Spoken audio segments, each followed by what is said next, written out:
All right, well, thank you very much and welcome to the Climate Center's webinar, Extreme Heat Plans, Challenges of Implementation.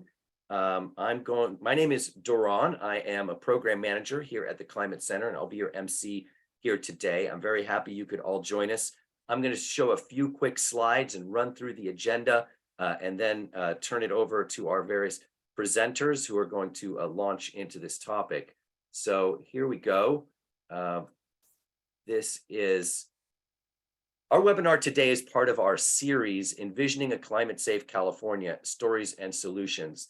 And this webinar series has been going on for several months, and there's going to be a couple more webinars in this series. And this is all part of bringing together some of the experts from around the state of California and beyond who can help us shed light on how to deal with the current challenges of the climate crisis, and in some instances, help mitigate the effects of the climate crisis, both now and in the future. We're going to talk a little bit more about Climate Safe California, what that all entails in just a moment, and then turn it over to our speakers. But again, this webinar is part of a series. Today's topic is extreme heat plans. Our next webinar will be on clean tech business for a climate safe future. That will be on July 19th. So calling all business people and entrepreneurs. That's going to be a really interesting subject. And then we have additional webinars on hydrogen and another one on a blue and green carbon, or sequestering carbon through natural methods. We'll be doing a legislative wrap towards the end of the year, and then continuing with our webinars next year. So thank you for being here today. I'd like to take a moment to thank our many sponsors who help make these webinars possible. Those include LADWP, Sunrun, a group of CCAs, including Silicon Valley Clean Energy, MCE, Sonoma Clean Power, and Peninsula Clean Energy, private companies like Renewable America, that's RNA, Think Local, Act Local, SunPower, and Calpine Energy Solutions. These are among the many companies that support the Climate Center because they share our vision that a climate safe future is not only the right thing to do, it's a great opportunity to build a green economy and help create positive jobs, good jobs, union jobs moving into the future. Our webinar promotional partners have helped get the word out today. I want to thank all of these organizations and others who help spread the word about our webinars and our other programs. And we very much appreciate everything that they do, not only to help us, but in the world in general. So let's talk about today's agenda. In just a moment, I'm going to turn it over to my colleague, Rob England, who's our Central Valley Regional Organizer here at the Climate Center. He's going to be setting some context for us. Then we're going to hear from Dr. Kelly Turner from the UCLA Luskin Center, Dr. David Hundula from the city of Phoenix, a place that certainly knows what of extreme heat. Then Braden Kay from the Governor's Office of Planning and Research will be sharing some plans going on in the state. And lastly, Marta Segura, the Chief Heat Officer for the City of Los Angeles, will be here. And then we want to hear from you. So please put your questions in the Q&A portal or in the chat, and we will have a half hour towards the second part of this webinar to have a robust conversation based on your questions and concerns. So please feel free to ask as many questions as you like. We'll try to get to as many of them as we can. And then lastly, don't leave before the end, because we're going to give you a chance to take action on this topic. And that's often one of the most interesting parts of the webinar. So stick around at the end and you'll have a chance to actually have your voice heard in Sacramento. So I'm going to stop share and I'm going to turn it over to my colleague, Rob, to tell you a little bit more about what the Climate Center is doing and how this fits into the larger picture of what we hope to accomplish here in the state of California. Rob, the floor is yours. Hello, everyone. Mark, could you share the first slide, please? All right, everyone. So we're going to take about 5 minutes here and talk about our Climate Safe California campaign. Next slide, please. So our mission. So the Climate Center works statewide with businesses, local governments, labor unions, and environmental justice leaders to deliver equitable climate solutions that science demands. Next slide, please. Facing a lot of challenges. Now that you know about our mission, let's talk about some of these challenges that are in front of us. As you can see here, there's a number of tipping points that are putting us in a code red moment. So we really need to have a comprehensive plan to attack this, and that is what the Climate Safe California campaign is. Next slide, please.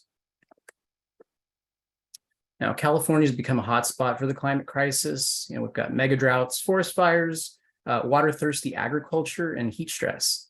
And the effects on public health, including mental health, are a major risk factor. So as an example, in 2015, the drought took $2.7 billion toll on California ag. And Western US has been locked in the grips of, the first human-caused multi-decade mega drought. Next slide, please.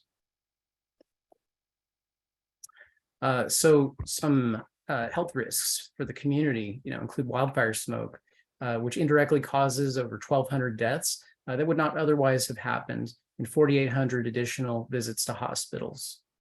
Another example is everyday air pollution. So a new study finds that breathing fossil fuel polluted air shortens people's lives by an average of 3 years. So where I'm from here in the San Joaquin Valley, data suggests that PM 2.5 exposure is responsible for 1,200 cases of premature death in this valley each year. And extreme heat kills more people in the United States than any other type of hazardous weather. And this is likely going to become even deadlier due to continued climate change. Next slide, please. So Big Oil and the Western States Petroleum Association spent $4.5 million in lobbying expenses from September 1st to October 31st, 2022, brings the total oil and gas corporate lobbying expenses to over $30 million in the last 7 quarters of the 2021 and 22 legislative session. Next slide, please. Now, let's talk about some of the solutions to the crisis. Next slide. So there are 4 pillars of the Climate Safe California campaign. The first being phasing out fossil fuels. Fossil fuels still are the main drivers of the climate crisis. And California must rapidly transition to clean, affordable, resilient, and safe energy. It's time to electrify everything, to be honest. And let's power our homes, our cars, trains, buses, businesses, all with clean energy, while ensuring nobody in the community is left behind, including workers. Second is scale up natural carbon sequestration. So natural carbon sequestration solutions draw down past carbon pollution while also improving the community's health. So California farms, pastures, forests, wetlands, and urban green spaces should be part of the solution to this crisis. We need to invest in community resilience. So as the climate extreme intensifies, it's time for California to begin building the grid to the future. Clean, local, reliable energy and storage can help us avoid blackouts, reduce climate pollution, and protect our communities at the same time. And finally, we need to fund climate action. Delaying action is far more costly than investing in climate-friendly solutions. By investing in big, proven, cost-effective climate solutions and prioritizing communities and workers on the front lines of climate disasters today, we can save lives and dollars down the line. Next slide, please. So our guiding principles, we follow the latest science. We know that the bar for climate action is set by what science demands and what climate impacts people are already experiencing, not what pundits deem possible. So we're working to bring California's climate ambition in line with what the latest science says is necessary. Also prioritizing climate justice. Marginalized communities, Black, Brown, Latinx, Indigenous, and Asian people, as well as working class communities across race, are bearing the brunt of California's climate crisis. Fossil fuel economy prioritizes short-term payoffs over people's health.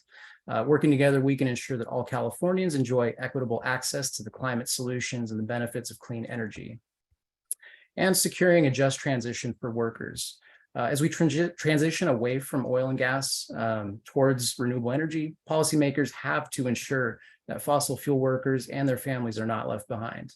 That means creating millions of family-sustaining jobs in clean energy, providing workforce training and job placement for workers in transition, and protecting workers' pensions and healthcare benefits. Equitable transition for oil and gas workers is affordable and it's achievable in California. Next slide. Here's our California climate policy progress. I won't read off everything here, but what I will do is share a link in the chat with everyone. If you want to look at more, next slide, please. We had a lot of legislative wins in 2022. Again, I will share a link if you'd like to know more. And final slide, please. So our Climate Safe California campaign has more than 1,700 individual endorsements to date from legislators, business owners, NGOs, and activists.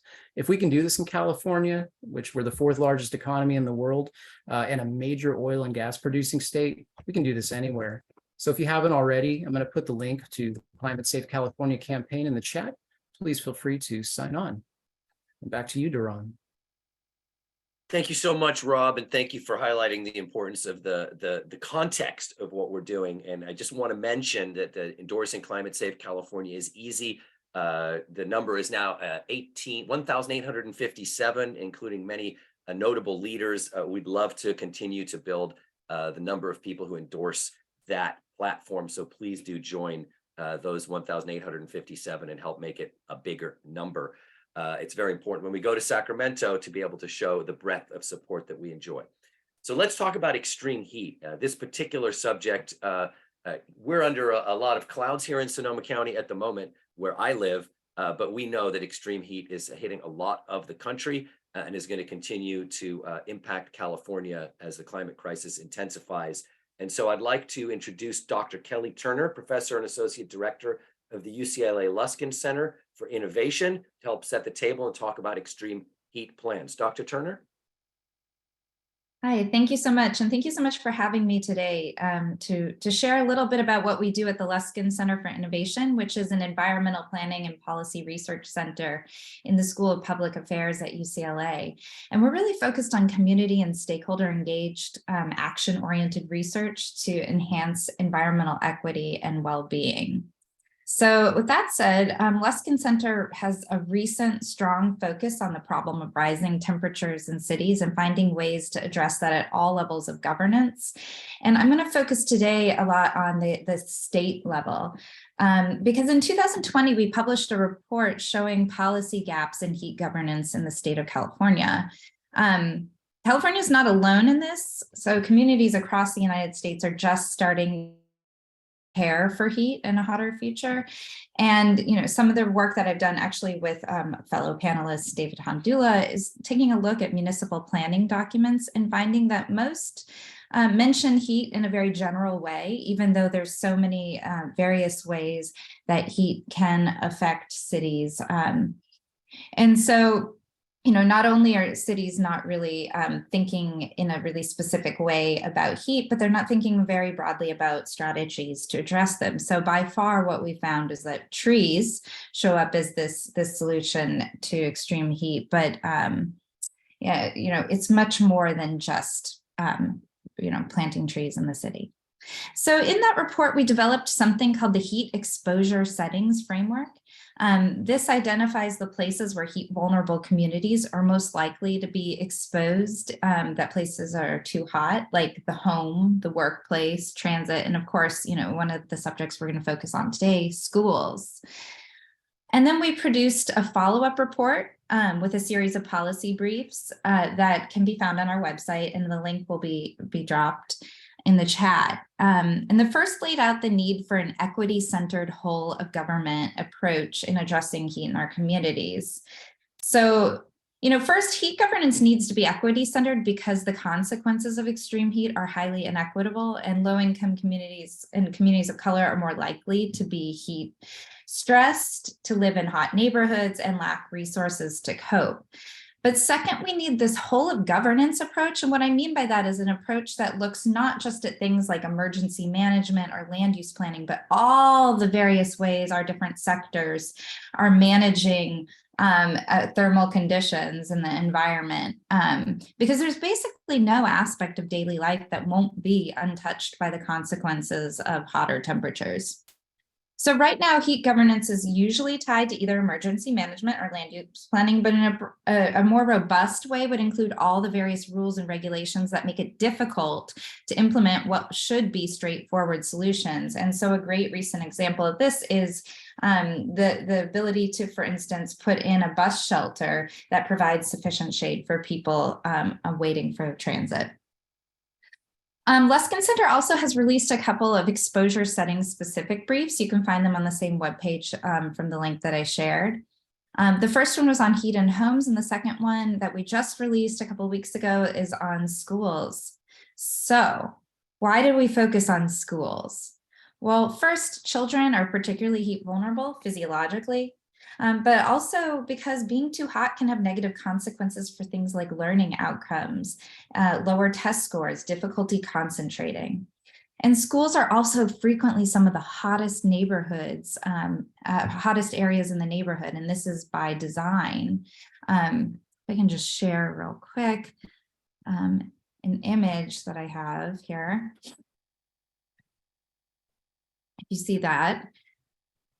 So that big red dot in the center, that's the school. And the reason it's so hot if you zoom in is because of this large asphalt play area, but also because of this artificial turf area below, which contribute to just an overall hotter condition at the school.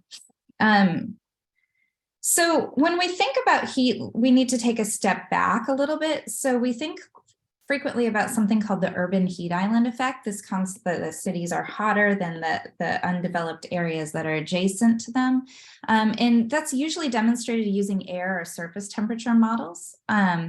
And this lens draws our attention to surfaces like the ones that I just showed you, like asphalt and other low albedo materials that might appear hot, and that areas with green space or white cool surfaces appear cool. However, using surfaces as an indicator, schools appear hotter because of things like asphalt. However, that's not really the way that people experience heat. People experience heat as the cumulative burden of a bunch of different factors, things like air temperature, things like wind, things like humidity. But really, really importantly, it's how much sunlight the body is exposed to and how much of that sunlight hits surfaces and re-radiates back at the body, but primarily how much direct exposure to sunlight. So we have been focusing primarily on shade as a means to cool people. Well, why? Because shade can reduce that heat burden by up to 30 to 50 degrees Celsius in hot temperatures as measured by something called mean radiant temperature, something that not most people are familiar with, but it's a composite metric for how people feel heat from various different sources. So importantly, strategies like cool surfaces don't always have an effect on that cumulative heat burden that someone is feeling. And in some instances, people can actually feel hotter. So it's important to think about things like shade, especially at a place like school where we need to substantially cool children outdoors when they're recreating. Okay, so if you take a look at the Luskin Center heat brief, we on schools, we make several broad recommendations. I'm going to go over a couple of those, and then I'm going to talk about some instances that that why a whole of government approach might be necessary. So first, we need to track how schools are experiencing extreme heat and the status of cooling interventions to understand the needs.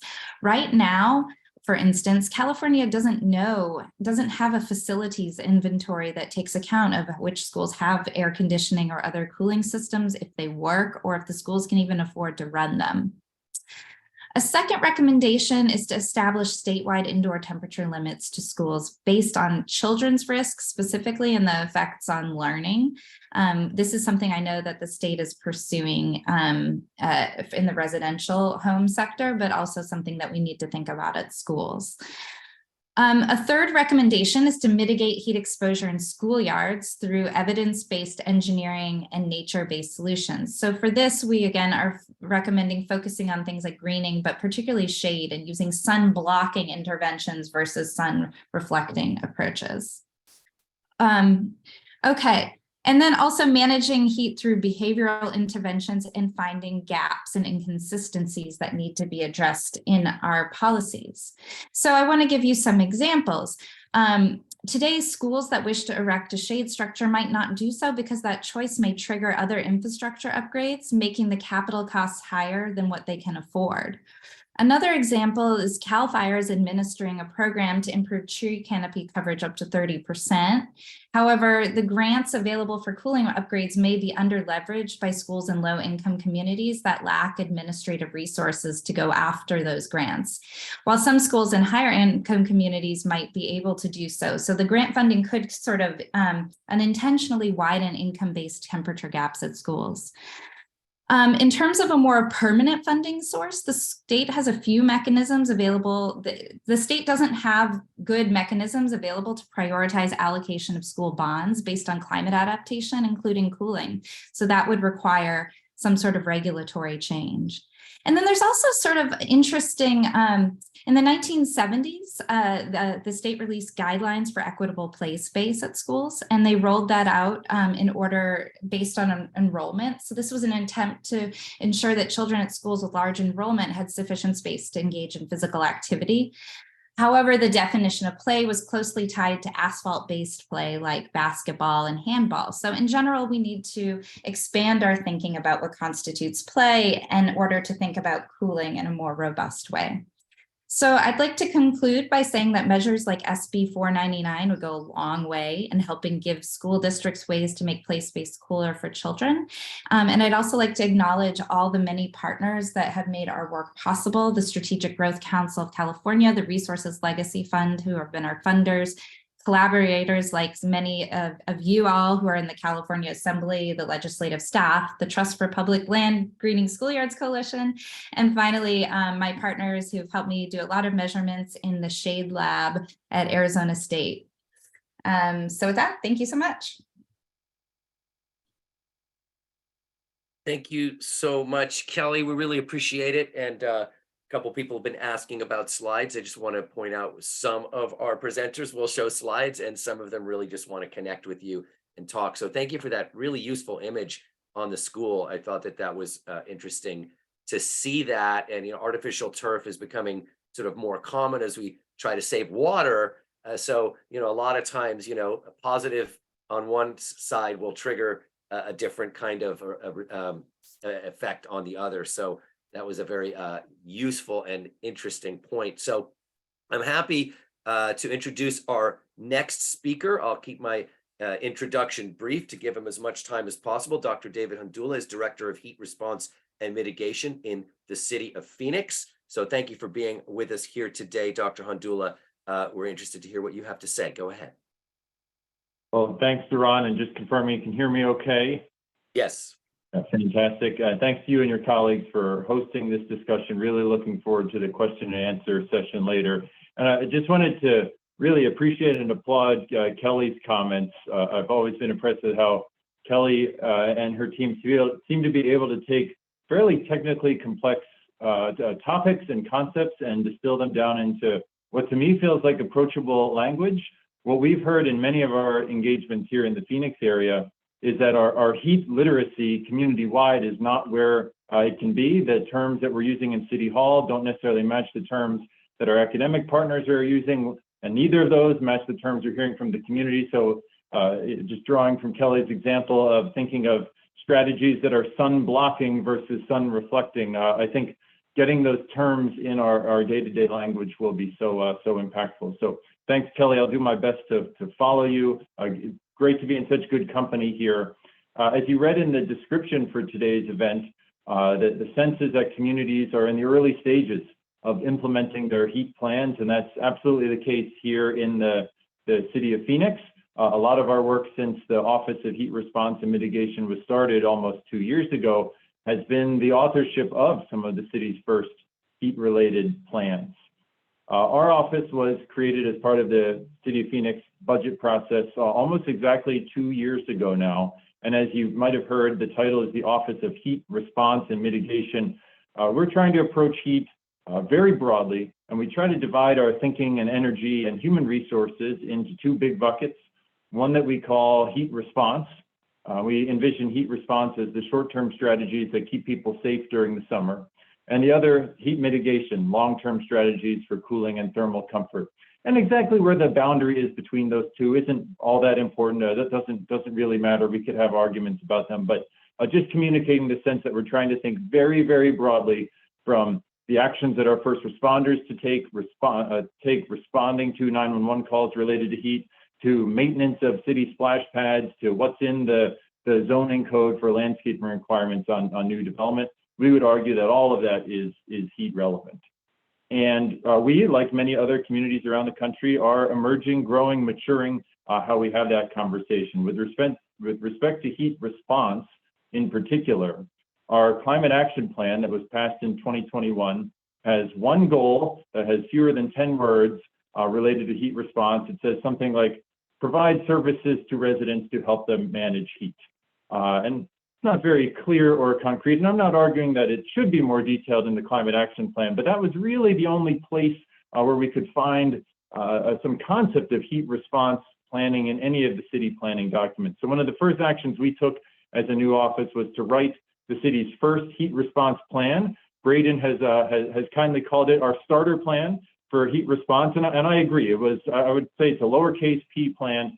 It was at a minimum our first opportunity to just put down on one piece of paper what all of the programs, services, and initiatives are that the city is operating that's related to heat response. We had no sense of the big picture before that cross-departmental engagement to understand everything that we're doing that impacts how safe people are during the summer. And we discovered that there are about 30 different programs and services here that the city has a leadership role in that fit under this broad umbrella of heat response. We updated that plan again this year, and we anticipate continuing updates moving forward.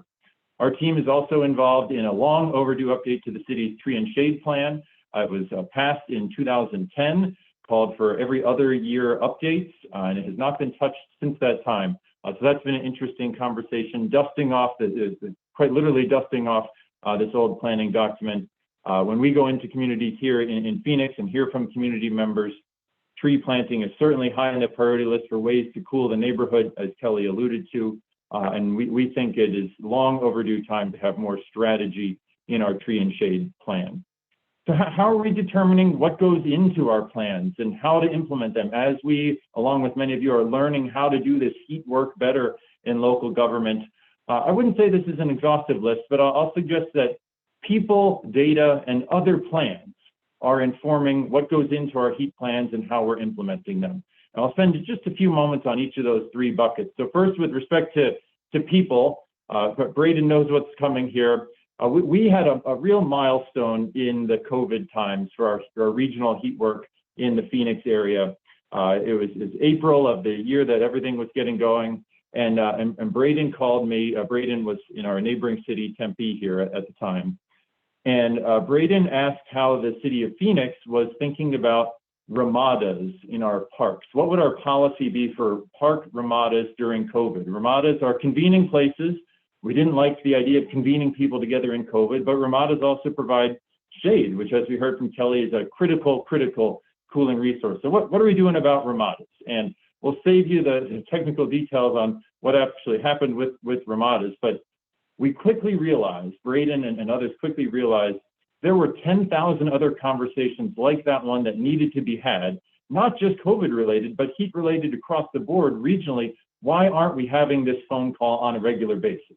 And that phone call has matured into what we now call the Arizona Heat Resilience Work Group, which meets monthly in the cooler season, bi-weekly in the warm season. We have about 50 people attend from a wide variety of sectors. Those calls, we bring in outside experts sometimes for presentations. We are able to get into the nitty-gritty of planning. Just really impressed with watching how our whole community has come together to convene on improving our heat planning. I also wanted to acknowledge federal support we've had for heat planning recently, especially NOAA, the parent agency of the Weather Service. NOAA is convening heat and equity pilot projects in 4 communities across the United States. They had a heat planning exercise, tabletop exercise with us in February. And while we won't be able to get into all the details, the NOAA facilitation team quite literally generated aha moments in the room when for the first time we had a breakthrough conversation with a FEMA regional representative, or for the first time, 2 people in the room who hadn't worked closely with each other understood what was happening. So we're very appreciative of the partnership with NOAA. With respect to data, I've been very surprised. I came into this role from working full-time as an academic. I've been very surprised at how little of the work that I've been doing as an academic it's been able to be translated into the operations of the city as related to heat. And I think what we had missed in our academic work is the opportunity to create more specific tools for specific decisions that city actors need to make. We've probably all seen variations of heat vulnerability maps and risk maps.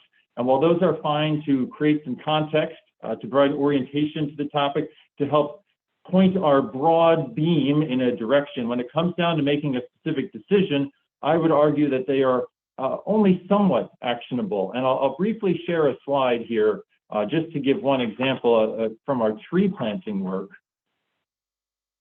We have a particular set of a particular pipeline of funding for tree planting called our Cool Corridor Initiative here in Phoenix. And as I zoom out on this map, you'll see that there are color-coded line segments. Streets are lines, not polygons. Most of the heat vulnerability maps we see are based on polygons, but for this specific decision, we need to think about lines. And in particular, we need to think about the lines on the map that are near these very, very tiny, irregularly shaped polygons, which are the areas of the city that our streets department actually maintains. When we're thinking about where this particular funding stream needs to go, we have created a custom tool for this very, very specific decision that we think has really impacted our ability to be more effective. So I know we have just a minute left here introducing our Phoenix work. I'll briefly acknowledge that we're working closely with our research partners on the topic of plan integration. How our plans are talking to each other is now a formal field of study called plan integration. We want to be sure that as we update our general plan, our tree plan, our climate plan, they're all talking to each other and in harmony. We're appreciative of the partnership there. Finally, to wrap up on the title of our gathering, Challenges of Implementation. We have a team here, so our team will be 7 in just a few short weeks. And we are all absolutely heat enthusiasts and trying to be heat champions in the region, but we are not veterans of local government work, which means that while we know a little bit about heat and what we might be wanting to do to cool the city and keep people safe, we do not have strong capacity on procurement matters and legal matters. If I were to cross the wall, go outside my office door and ask teammates, what are your implementation challenges? They would absolutely say, navigating the procurement and legal systems of the city. I'll also end with just a little bit of good news in terms of other challenges for implementation. I think we've all seen that FEMA has been increasing their attention to and interest in heat as a hazard that they might consider. And Congressman Ruben Gallego here has recently proposed legislation that would add extreme heat to the Stafford Act, which would potentially open the door for more FEMA funding related to heat. We might talk about that a little bit more in the Q&A, but certainly something for all of us who are interested in heat to keep our eye on as it moves forward. Duran, thanks again so much for the chance to be part of this amazing panel. Looking forward to hearing from my colleagues in the Q&A. Thanks.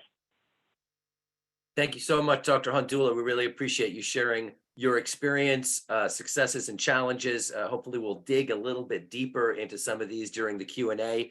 I would like to encourage all of our attendees to keep asking questions because we do want to have a robust discussion towards the end after we hear from our next 2 speakers. And next up is Braden Kay, who is the Extreme Heat Program Manager in the Governor's Office of Planning and Research. Let's talk California statewide extreme heat plans and implementation. Go ahead, Braden. Thank you so much, and so great to be here today on this esteemed panel. I also see Jane Gilbert in the audience, which means that all 3 major cities that have heat officers are represented in the room today, which is really exciting. So, and looking forward to the discussion. So the state of California recently in 2022 published its Extreme Heat Action Plan, a statewide plan to protect Californians from extreme heat, led by the Natural Resources Agency, CNRA, with a lot of involvement from state agencies, extensive community engagement across the state with community-based organizations, local jurisdictions, and tribes. And there are 4 main tracks to the statewide plan. So building public awareness and notification. There's a recent bill that passed that is going to be helping Cal EPA and the Department of Insurance and my agency, OPR, to build a heat warning system statewide that will support local communities in ranking heat waves and providing warning opportunities. There's a big push on strengthening community services and response. Our partner agency, the Strategic Growth Council, has exciting funding to fund resilience centers across the state, many of which will be cooling centers. There's a lot of action around that. We also have our partner agency, the Office of Community Partnerships and Strategic Communications, that's putting out statewide resources around heat awareness and heat communications. And there's a lot of work in that space, as well as a lot of outreach from our emergency management and public health partners as well. So the third track is really around building increased resilience in our built environment. Really moving forward and building off the incredible work that's happening in Los Angeles around cool roofs and cool pavement, moving forward on building retrofits, which have the opportunity to support decarbonization, but also have a critical role to play in allowing people to shelter in place. You know, one of the things that we hear from a lot of folks is, you know, folks want to handle, many people want to be able to handle heat waves in their own home. But we know that with energy costs and energy insecurity and you know, housing quality issues, that's difficult for many Californians. That's difficult for many Americans who are trying to stay at home when dealing with a heat wave. So there's a lot of work to be done on building codes, a lot of work to be done on improving infrastructure. And then lastly, nature-based solutions. So an opportunity to move forward on our urban forestry goals. You heard David, Dr. Handula talk a lot about Phoenix's effort in that. That's something that we want to be able to support California cities and towns and tribes in doing. We also have been hearing a lot from tribal communities on the opportunity to work on tribal nature-based solutions that incorporate tribal knowledge into nature-based solutions, and thinking about nature-based solutions not only as urban solutions, but you know, the need to have nature-based solutions in different types of ecosystems, whether it's supporting the salmon fishery or redwoods or the Joshua trees in Southern California. There's a broad need to incorporate nature-based solutions both into the urban context and into more rural contexts in California. So those are the 4 tracks of the plan. There are some potentials for us doing an update to this plan relatively soon, but there's just been great both community support and interagency collaboration on this plan. We have a few people in the audience that worked very hard on this plan and really appreciate them being in the audience today.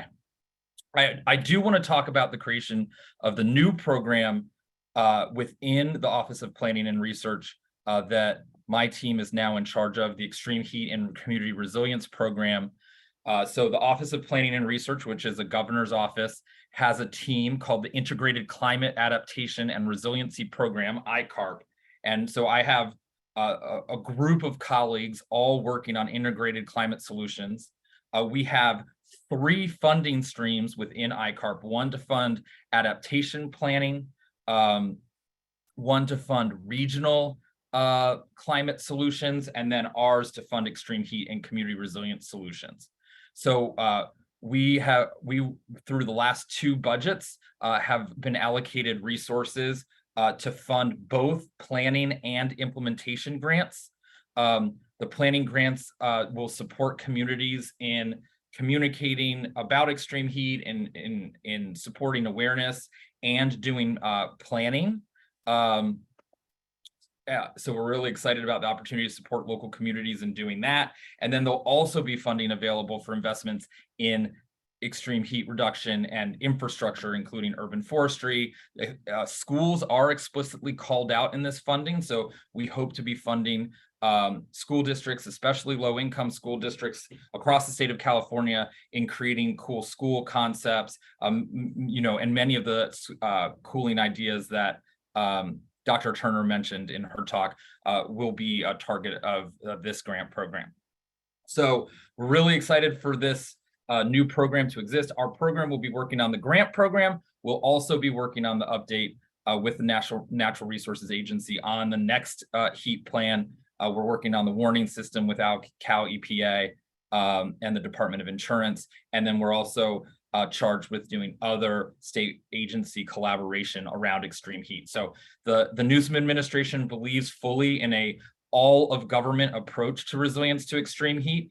We see that in the plan. We see that in the deep investments that we're seeing in this grant program and other grant programs that also support extreme heat. So CAL FIRE has a schools program, Natural Resources has an urban greening program. So we have a lot of grant programs to support tribes and local jurisdictions in doing this work.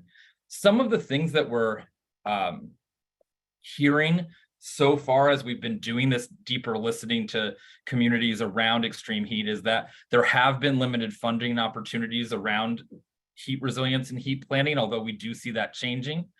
There's a lack of awareness around funding opportunities, so we need to do a better job of making sure community-based organizations and local governments are aware of the funding opportunities. We are hearing a lot about staff capacity. And so, it's so great to have these chief heat officers in the room, but there's so many jurisdictions across the state of California and across the country where they're not going to have a chief heat officer. They're going to need to have planners and civil engineers and public works professionals take on resilience to extreme heat. They're also going to need emergency managers, public health officials,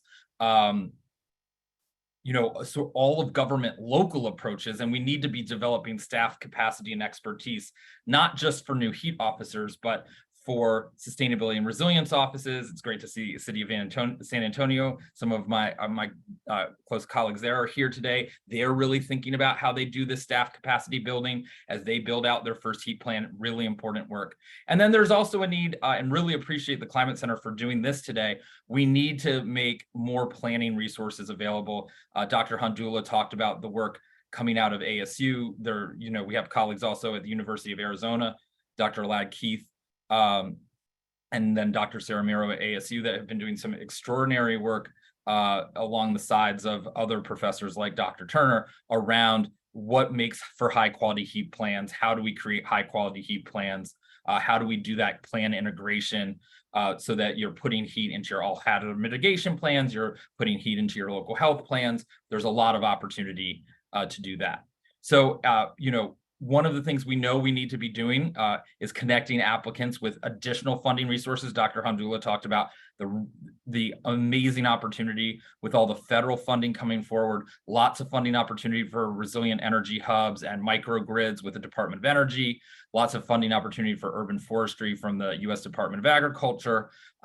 The BRIC program out of FEMA is a huge opportunity for funding. We also have the PROTECT program out of the Department of Transportation, also really great federal funding. And then I've talked to you a little bit about the state funding coordination we're trying to do as well. That we need to center vulnerable communities in grant development and projects, and that's something that we're continuing to try to do, especially in partnership with the Office of Community Partnerships and Strategic Communications at the state. And one of the things that the enabling language of our program demands is facilitating meaningful partnerships between applicants. Most of the high quality grassroots extreme heat work and the infrastructure implementation that needs to happen across the state, whether it be in schools, on roads, in parks, in homes, it needs to happen in partnership with community-based organizations, with small businesses. There's a huge opportunity to make sure that government and philanthropy is playing a role in helping support those meaningful partnerships. So in terms of our grant program, we've been doing listening sessions across the state. We're working on our grant guidelines. There's going to be a public grant period this fall. And then we'll be launching the application. To my knowledge, it's the largest amount of funding explicitly for resilience to extreme heat measures. It's in the multiple tens of millions of dollars. We're really excited about the ideas and partnerships and the work that counties and cities and community-based organizations and tribes are going to be able to do with this funding. Certainly, I'm available to, I see one of my colleagues from New Jersey here. Certainly available to talk to other states that would consider an extreme heat grant program or extreme heat program like what we're doing in California. and really appreciative of the Climate Center for the time today. And feel free to use the QR code to sign up for our listserv to hear more about our program as we develop it. We're still in the very early stages, but this has really been an all of government approach, and it's been, an all of California approach. There's a lot of nonprofits that are here in the room today that have contributed to getting California where it is on resilience to extreme heat efforts. So much passion and capacity to do good work here in the state of California, and really appreciate everyone that's contributed to the work I've talked about today and the work that we're going to continue to do together. Thank you.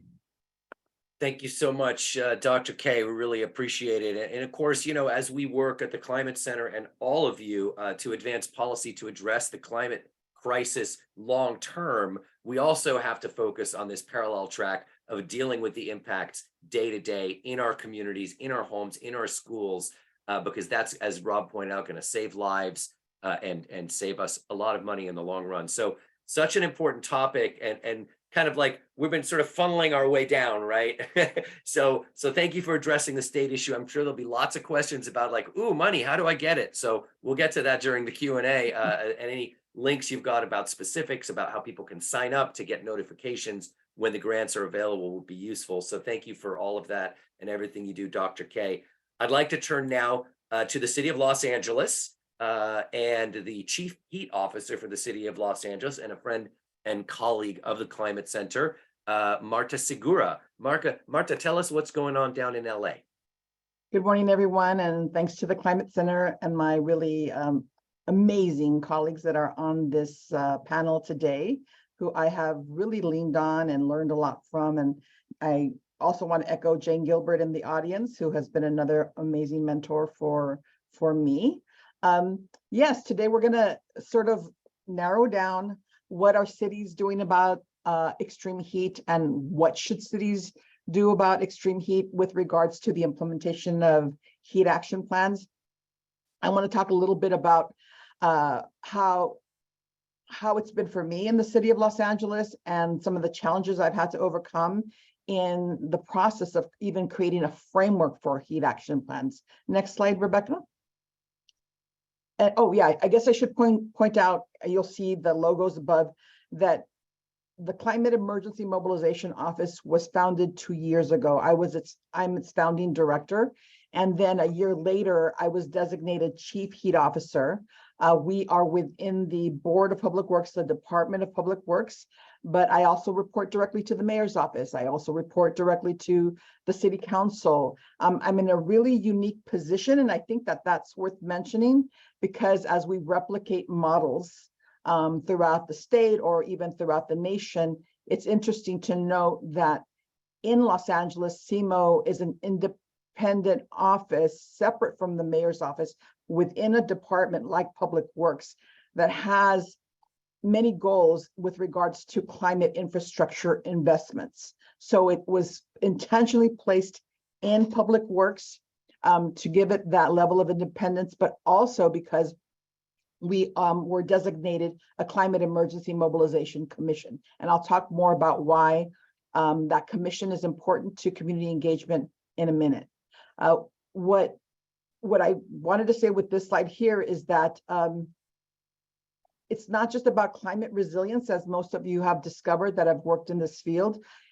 This field crosses over into public safety, public health, and equity at the forefront, weaving in through all of those plans. And that has meant that when I became the Chief Heat Officer, I started working a lot more closely with the Emergency Management Department, with the Mayor's Office of Public Safety and Engagement, so that the integration and collaboration and coordination could be more seamless. So it's really important to note that from the outset, that a big part of the role for this office has been in unsiloing, coordinating, and collaborating and building plans with other departments. For example, we're working with the planning department on the climate vulnerability assessment and the climate action plan. We're working with the emergency management department to create our new local hazard mitigation plan. And those departments and many others are helping to create our heat action plan, which I will talk about in a minute. There are three general types of investment as I see them. Of course, we can break this up into different frameworks, but I just wanted to point out that first is our shared public infrastructure, such as open space, tree canopy, open permeable surfaces, water and electrified fleets and trucks, and permeable roads, and creating multimodal electrified mobility networks. Then there's our built environment, which can improve building and home electrification. And the city of Los Angeles has already passed a new building decarbonization policy, or in the discussions right now for an existing building decarbonization policy. But our communities have created, with CMO and with our Climate Equity LA series, an equitable building decarbonization report that has informed the city council and our commission on the equity issues to focus on before actually passing an existing building decarbonization policy that will help cool our homes, because there's a lot to consider in order to avoid unintended consequences. And Rebecca on my team can post that equitable building decarb report in a minute. What I'm going to focus on today is the social infrastructure and social cohesion that's necessary for an early warning system, for public awareness, for improved emergency response, and how that's part, or an important and key part, of the framework for our heat action plan. Like Phoenix, we have created a preliminary framework. We're in the process of creating phase 1 of our heat action plan. We think that should be done in about 6 months.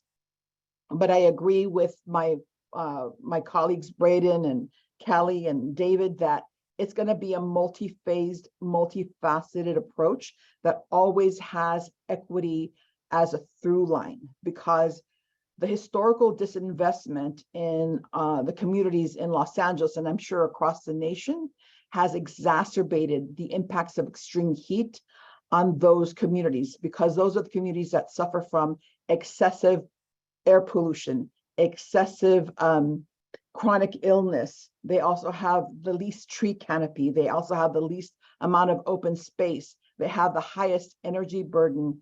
And many of these factors come together during heat season to then exacerbate the emergency room visits and the premature deaths that happen across the city.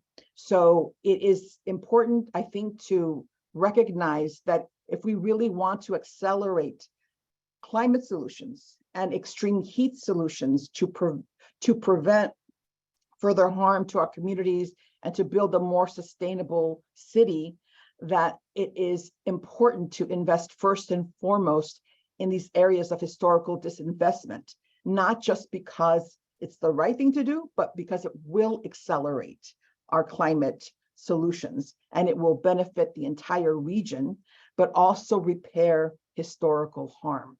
So that's why I want to get back to building the social cohesion and social infrastructure through our heat action plans, through our climate action plans, and through our local hazard mitigation plans, and all of these wonderful plans that cities have that need to be aligned, that need to be integrated in order to maximize resources and ensure that we're singing the same song and walking the same walk as we invest in these very, what I'm calling heat resilience zones, the areas of highest impact for extreme heat that suffer the greatest harm. Next slide, Rebecca.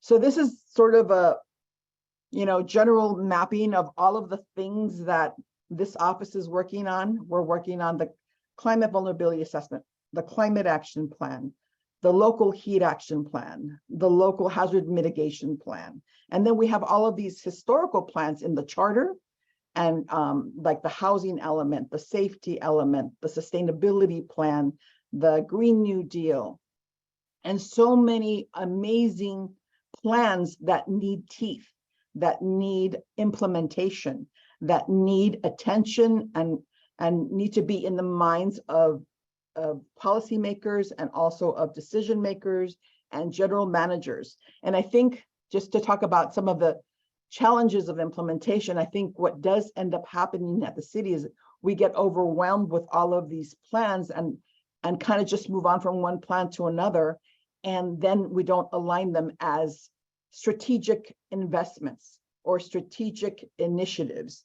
And we really need to do a much better job of this integrated planning approach by working more collaboratively with the various departments that impact climate resilience, public health, and public safety. So we'll definitely be sharing this slide because I think it's also important to note that what the City of LA is trying to do is align our climate investments with Justice 40. We do have an equity index for the entire city of Los Angeles, in which we've integrated CalEnviroscreen, and we're improving upon those climate equity metrics. Our Chief Administrative Officer, speaking of procurement and finance and billing, he is also now our climate in capital climate investment and infrastructure director. It's a pretty big job because his job is actually to assess and cross-reference all of our climate infrastructure investments and evaluate more transparently the impacts those are having so that we can then better report to the state and the federal government how these investments are having an impact, and if we're investing them where we should be investing them, where it is the city's priority to invest. So there's a lot going on here, but I don't want to spend all of my time on this particular issue, but I will say to other aspiring chief heat officers, or if you're a climate director or a climate officer, it's really helped me here in my role for the city council and the mayor's office to support the coordination and collaboration of my office in so many realms of the city. And the general manager of the emergency management department, Carol Parks, has been a mentor, and she's embraced the support from my office. And I feel like every general manager that I've approached with these ideas and initiatives and different thinking about how to implement climate solutions has been really open to these initiatives. But I come in there also with the intent of providing resources, of providing capacity, of helping all of the city understand what are the potential climate funding sources that will be available to us, both from the federal and from the state government. And if we don't get on this particular bandwagon or philosophy that our investments should be focused first and foremost in the areas of highest need and highest concern that aligns with Justice 40, then we're going to have too many opportunities pass us by, including the opportunity to actually have real climate action and real climate solutions. Next slide, please. So speaking specifically about the element of community engagement, public awareness, improving emergency response within our heat action plan, one thing Los Angeles has done is create a heat relief for LA network. And I will say, I looked at the models in Arizona. So I want to thank the Arizona buddies here who created the first network that I know of with regards to heat. And we now have over 75 organizations. We have Evolving Toolkit. Our poster, which we'll show you later, has the art from iconic cartoon artist Lalo Alcaraz. And more importantly, the poster indicates the change from a summer to a heat season, which I learned from Jane Gilbert, to use the terminology of heat season, because heat season is now from June 15th to November. The heat waves are stronger, they're more frequent, they cause greater harm because of the longer duration of the heat waves and our inability for our bodies to recover from those at night. So we want to make sure that we are providing Angelenos with the information on these posters and these materials that make them aware of this so that they can plan and prepare. So there needs to be the shift in thinking, I think, among the leaders and individuals and organizations, so we can take this more seriously, so it's no longer the silent killer. We also need to provide access to these important city resources that already exist to help us adapt to these heat seasons, like the ones that were mentioned earlier, bus shelters, shade structures, ramadas, open space. tree canopy, hydration stations. And the interesting thing about all of these amenities in the city of LA is as we move towards this concept of heat resilient zones in the historically disinvested communities, we are creating an equity focus for the investment of these resources, right? So it's really important to sort of, as you're creating community engagement, community awareness, and a better emergency response plan, that you are conveying how the city must make these decisions. I didn't see any time. Am I out of time? I can't hear you, Doran. Sorry. Yeah, the time is up, but if you need to take a few more seconds to kind of wrap things up, please do. Oh, okay. All right. Sorry about that. Okay. Well, I just want to thank everybody, my colleagues here today. And if you have any, questions about how the city of LA is implementing its heat action plan, the frameworks that we've created, and you'd like me to share those with you, just give us a holler. Thank you again for letting me participate in this. I didn't realize my time had run up. Thanks. That's all right. No problem. Thank you so much. I just want to acknowledge that all four of our speakers here today have so much more that they could share. And I really appreciate you guys cramming so much of your sort of life work into these brief minutes.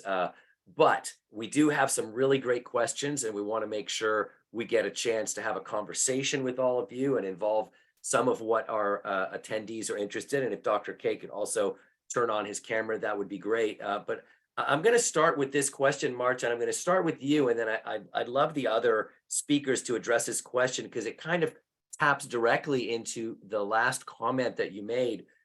And the question is this: what was the largest barrier to engaging substantively with stakeholders in heat vulnerable communities? What were some of the challenges? What were some of the pushback in developing a plan? And what strategies did you use to address those difficulties? I mean, did everybody just jump on board, or has there been some sort of discussion, debate within the city of Los Angeles about how to best address this issue? Marta, what are your thoughts on that? Well, maybe I'll just say that I've been really fortunate that there was a group of both housing, environmental justice, and social justice and climate organizations that were supportive of this office. So they jumped on board from the very beginning to be advisors to my office and help develop our Climate Equity LA series, right?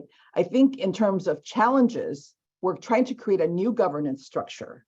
So I think this is entirely new for the city of LA. If we want those voices to really be heard and really be considered in policy change and policy implementation, the city has to figure out a better way of integrating those voices. And that's why we created the Climate Emergency Mobilization Commission, which is representative of those frontline communities and climate experts, so that they can already have the experiences of those frontline communities as they're listening to the policy recommendations from these voices in these frontline areas.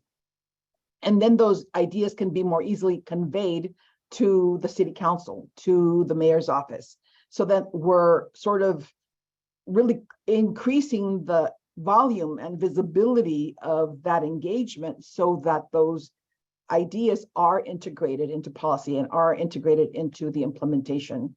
And I think those are challenges, right? There's not a perfect system. It's an evolving system. And I could be very, specific on some of the reasons why it's so difficult. But I think there has always been a status quo. And whenever you change the status quo, you have to go up a hill. And so that's an expectation of mine. But I will say, I love this work. I love working with community, and I love working on behalf of them inside of government. And I'll tell folks out there who are aspiring to do something like all of these folks here, I never thought in my wildest dreams I would be working for government one day. That was not necessarily my goal. So you may end up here, even though that was not your plan.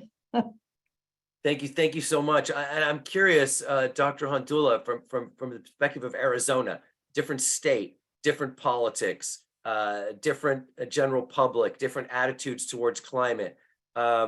Have you seen barriers and challenges in building a sort of a consensus around this issue? And if so, how have you overcome those? I'd say our experience actually quite closely resonates with what we heard from Marta. While climate can be a divisive topic in Arizona, It seems like heat is not. We can be in all sorts of living rooms and hear from people who talk about how much cooler it used to be when they grew up in the Phoenix area before the rapid heating that urbanization caused. That has seemed to be less politically divisive. When the Office of Heat Response and Mitigation was proposed in the city budget, it was actually one of the items that received the most positive comments in our public budget hearing process. And I completely agree with what Braden said earlier. Not every city is going to be in a position to have a heat office, and what it looks like will vary. But this idea of shifting the model, at least here, has had a lot of public support. What really resonated with me from Marta's comments was this idea of internal friction, internal structure. We hear from community members all the time, some version of, hey, we're really behind you. You've got the wind in your sails. Don't blow it. We're expecting you to change the way things are working inside City Hall. So while it's not a formal measure of success, I think one measure of success that I could consider is when I get a phone call at the end of the day from another department head and say, hey, your teammate was having this conversation that I'm just not so sure about. I think that friction is actually a sign of success and the maturity of the organization. Sometimes we joke when we get in a little bit of trouble here that the heat office wasn't created to maintain the status quo. Right, right. Well, there's no pressure. You're just going to change the status quo. That's that's all you need to do. Thank you so much for that perspective. And it's interesting how certain issues can be hot button issues. We reframe the issue, give it a different name, different language, and perhaps we can build new coalitions. Language really does matter. Dr. K, from the perspective of the state, I'm curious, maybe whether it's communities or internal, was the Office of Planning and Research, how's the coordination across the various agencies? Any kind of pushback? Obviously, it's a very large bureaucracy. What are you seeing in terms of building sort of consensus around the plans and things we need to do? Yeah, I see I've only been to the state of California for 6 weeks, but I see a lot of collaboration happening at the state agency level, a lot of passion around making sure that we're coming up with innovative solutions, whether it's the urban forestry work out of CAL FIRE or the amazing public health work that we see out of the Department of Public Health around heat awareness and understanding heat. We have a lot of urban practitioners on the phone today, or, in the call today, but we've also been hearing a ton about farm worker safety, about outdoor worker safety. There's been a lot of great coordination around that from multiple state agencies. So it's been really impressive to see that. I think, when I was in Arizona, the cities were really leading and sort of helping make connections at the state level, but it was very much a sort of ground up approach. And what I see in California is it's all hands on deck. You see cities and counties and tribes and community-based organizations working. You see that happening, coordinating with state agencies. So there's definitely sort of all hands on deck approach in California, and that I think hopefully a lot of other states follow over time. And I do think that extreme heat, when it comes to all the climate shocks, has this democratizing capability. It also has a capability to really be very open about racial justice and racial equity, understanding that there's no daylight between who is being harmed, predominantly people of color, and extreme heat. And so when it comes to figuring out how we do transformational investments that create jobs, that support vulnerable communities, that make sure that people are getting language, information in the language that they need to, that we're really doing this work in a way that reshapes, to Marta's point, that reshapes how government works. Heat is such an amazing topic to do that, because if we're going to be resilient to heat, we have to approach this from a justice perspective. We have to approach this in a government as supporter and convener and listener to community kind of way. And so really appreciate the examples that we're seeing of that in California and across the country, and think there's a lot of opportunity to continue to grow that practice. Thank you so much. Dr. Kelly, I'd like to turn to you now, and I'm going to lean into Luskin Center for Innovation. And so there's been a few questions around different, trees versus solar panels, some of these different kinds of approaches. And Marta, you listed some specific things that they're doing in the city of LA. But I'm curious, in the same way that addressing community energy resilience and the need to have power when the power goes out simply by installing a bunch of diesel generators is merely throwing fuel on the fire and is the wrong approach. In this case, simply installing a whole bunch of air conditioning units everywhere is only going to further exacerbate the problem down the road. So really the question is, what innovations, technologies, techniques are you seeing that you think are particularly promising that people can look into? We don't want to just say, let's just plant a bunch of trees. Obviously, it's more nuanced than that. So what are some of the actual on the ground things that you find particularly promising or exciting at this critical juncture? Yeah, well, first I want to say that the stress on our energy grid isn't driven primarily by the renters, the low-income folks that don't have air conditioning. And so that's like an environmental justice question, quite frankly. Like, we need to help the folks who don't have sufficient cooling in their homes and think about reducing sort of stress on the energy grid from larger consumers. Yes. And then I also wanted the chance to ask to answer the community engagement question, if possible. So Yes. We work pretty heavily with stakeholders or local communities, and they're very, very overburdened and stressed. So while on one hand, it's great that we're turning to the frontline communities and saying, we want your perspective, they're getting kind of asked to do a lot of things and they're at capacity. And these are often communities where people work really hard. They're laboring outdoor in agricultural conditions all day. So the first thing I could say, pay them. If you want real meaningful community engagement, you have to pay them. And second of all, don't try to recreate the wheel. We've had great partnerships. I mean, the communities we're working with out in East Coachella Valley, they started working together 5-6 years ago around arsenic found in their drinking water supply. And that created a social network that we're able to tap in now into for heat adaptation. So that's just, I think we could have a whole program just on community engagement. But in terms of technology, I mean, I think it's going to take a little bit of everything. And we do have some politics right now going on in the state of California about, I would say, Dave, I agree with you that everyone agrees that heat's a problem. We should do something about it. But what we should do about it, then there's, limited resources, and some folks may be seeing things as a zero-sum game in terms of funding allocations and what strategies we can actually go after. And so I think that there is going to be some tech solution, but the reason we're so focused on shade is that it's a variable. There's a variety of ways you can produce it. And I think the difficulty and where we really need the innovation is in our governance and our regulatory structures, because it's not so easy just to put up a shade structure. The devil, again, is in the details. So thank you. Excellent. Thank you for the perspective on both questions. I'd like to turn now to a question that has been alluded to a couple of times. Maybe we'll start with you, Dr. Kaye, and would love everyone to comment on this. Workers. Right. There's been a number of questions around this, and one of the pillars of Climate Safe California is just transition for workers. So a lot of people work outdoors. We've got farm workers, construction workers, even solar installers.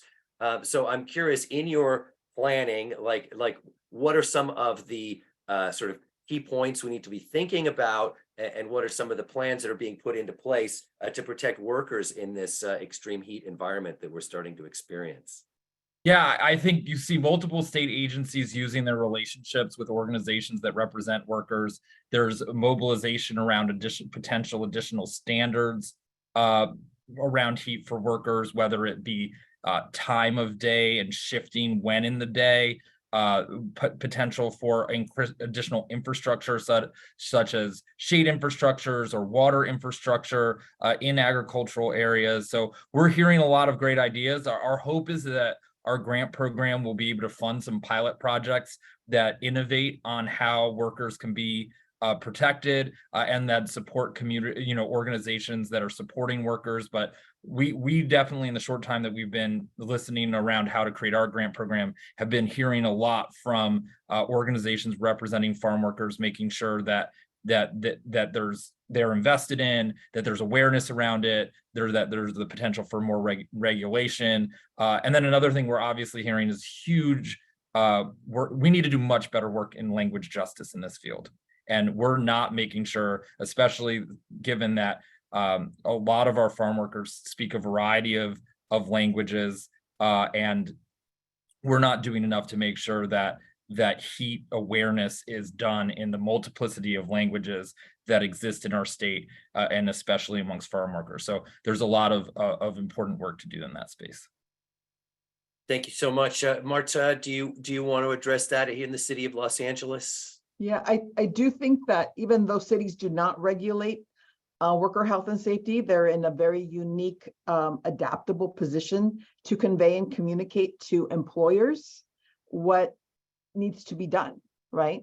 And to help the state convey how to protect our workers, because there are existing guidelines. They're floor guidelines. They need to be much better and much more specific to city and urban workers and farm workers, of course. But cities are uniquely, adapted to conveying and communicating and not enforcing, but helping the enforcement. Kind of like we're doing with oil and gas in the city of LA.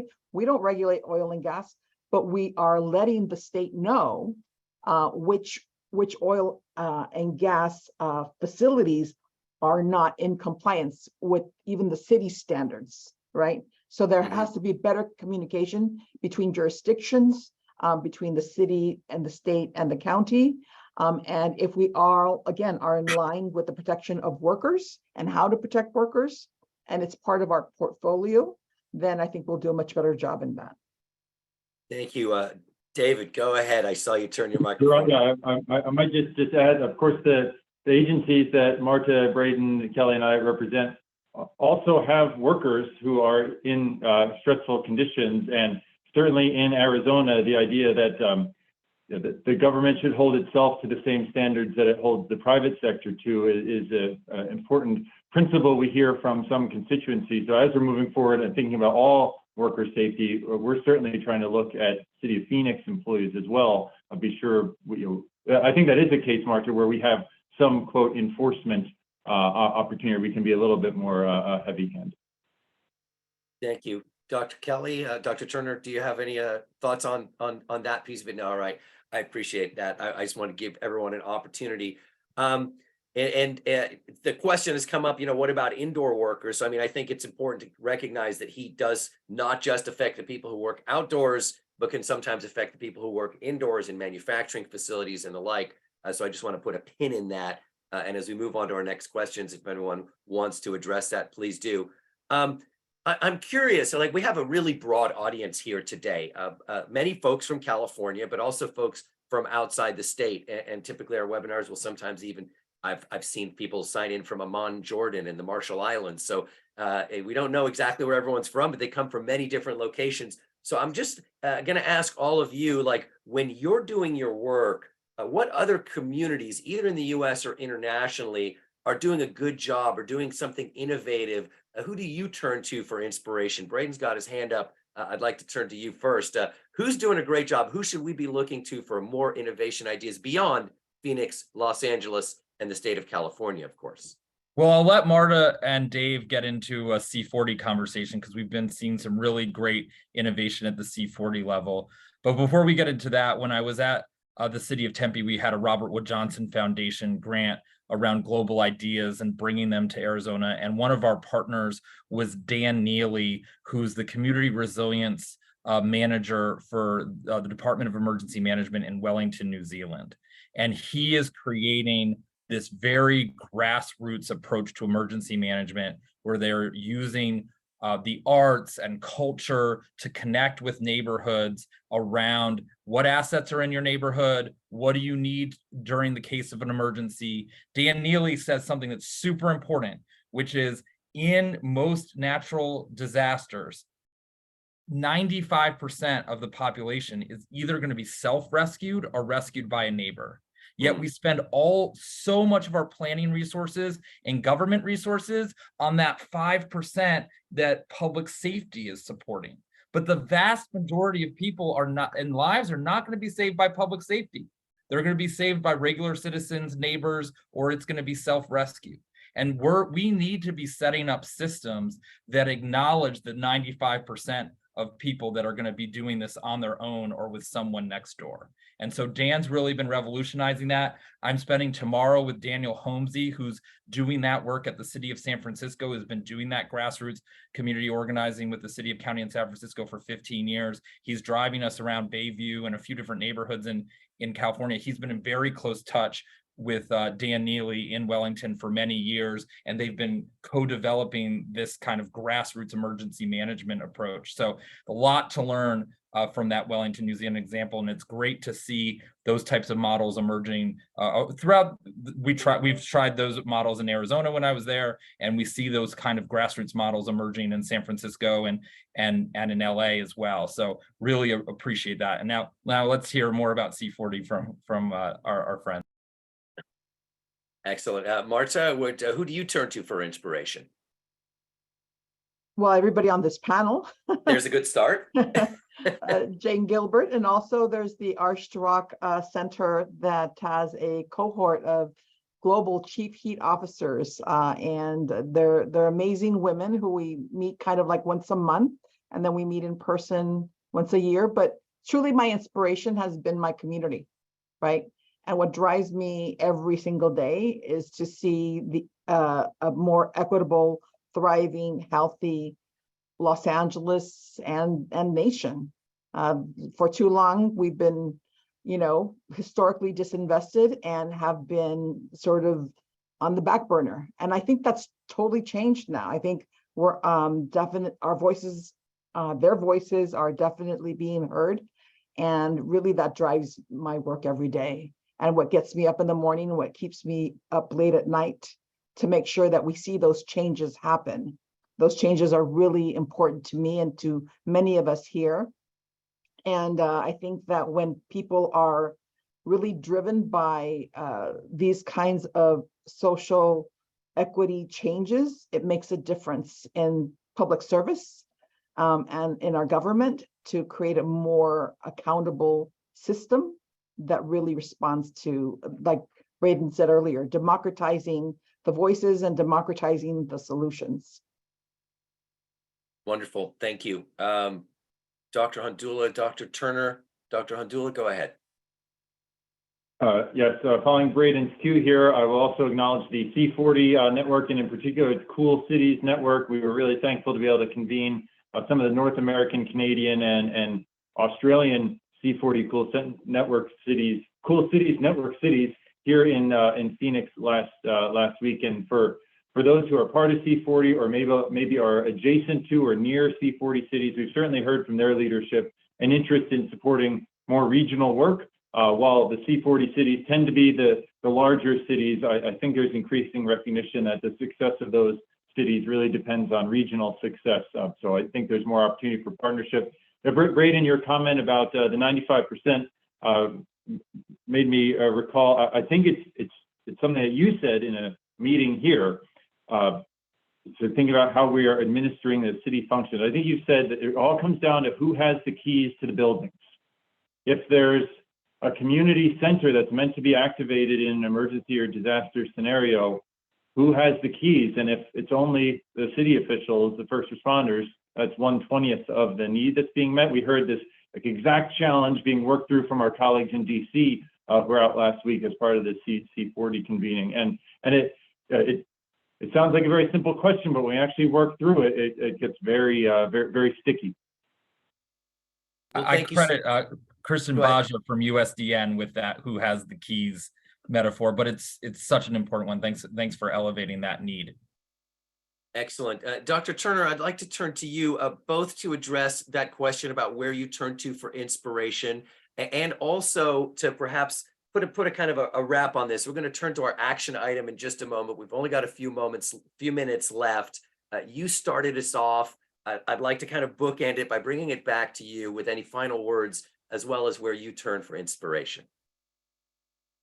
Oh gosh, well, so much inspiration, but on two topics, I'll start with, right now I concur, first of all, I concur with everyone on the call. Second of all, One of the big emphasis obviously right now for us is shade. And right now that is necessarily an international conversation for two reasons. One, because so few cities are doing it. So we have Phoenix, of course, but the only other examples I'm aware of are Tel Aviv has done a big shade audit, and Abu Dhabi has a shade master plan. The rest of the shade plans that exist, there's one in Australia that's about UV ray protection, but not about heat. So that's one thing. The second thing is to bring it back to, I was asked to come here and speak about schools and school policies. And for that, I've drawn a ton of inspiration from Robin Mark at the Greening Schoolyard Coalition through the Trust for Public Land, who's been doing some really amazing work on schools. And so I hope that answered the question. It did very much. And thank you for bringing it back to schools, which is actually a brilliant segue to the last part of our webinar, which is for me to turn it over to Mark Victoria. So don't go anywhere. I'm going to thank you all right at the end, but I want to give Mark a couple of minutes to give everyone an opportunity to take action on this important subject. Mark, from the Climate Center, what do you got for us today? Oh, you're muted, buddy. You're muted.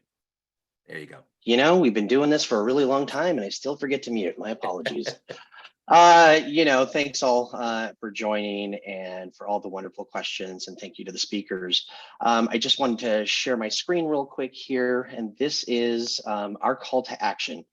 And I don't know how far this went, but I remember growing up in schools here in Los Angeles, and we all got the smog warnings, and we were forced inside to escape the smog. And so today we're looking, instead of smog, we were able to, through legislation and, cleaning up our air, we're able to remove those smog days, and those are no longer a problem. But obviously now heat is becoming an issue for children at school. So what we're asking you to do is to, if Rob will go ahead and drop a link into the chat there for this call to action. What you're asking you to do is help support Senate Bill 499, which what it does is it requires all school sites to develop an extreme heat action plan by January 1st, 2027, and begin implementation of those plans by that point in time.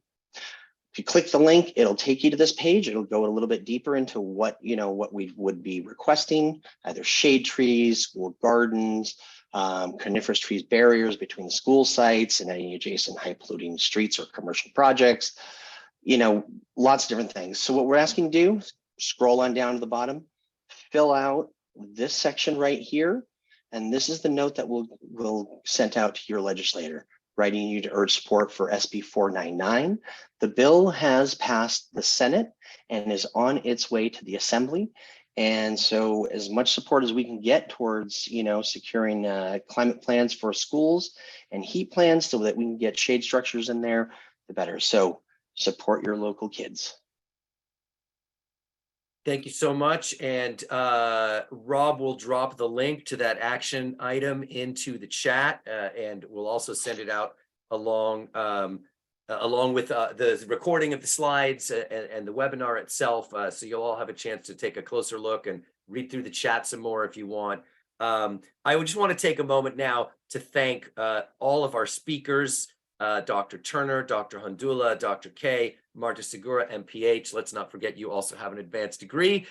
So thank you to the four of you, not only for being here today, but more importantly for what you're doing every day to help California and the people of California and Arizona adapt and be more resilient in the face of all of the various impacts of climate change, in particular, this issue of extreme heat. And thank you for pointing out so many of the innovations. I want to thank everybody who attended here today. I want to remind you our next webinar is coming up on July 19th on Clean Tech Business. You'll get notifications for that. And I want to thank you all for your time, for your questions. Sorry we couldn't answer all your questions, but I really appreciate you all being here and for everything, all of you, these amazing people, 150 or more who attended here today from all over the country and all around the state. Thank you for what you're doing every day to make California a more climate safe place and protect our future and our kids. So thank you all. We look forward to seeing you next time, and we really appreciate everything you do. And thank you so much to our speakers. We hope to see you all again soon. Take care. Bye, everybody. Bye.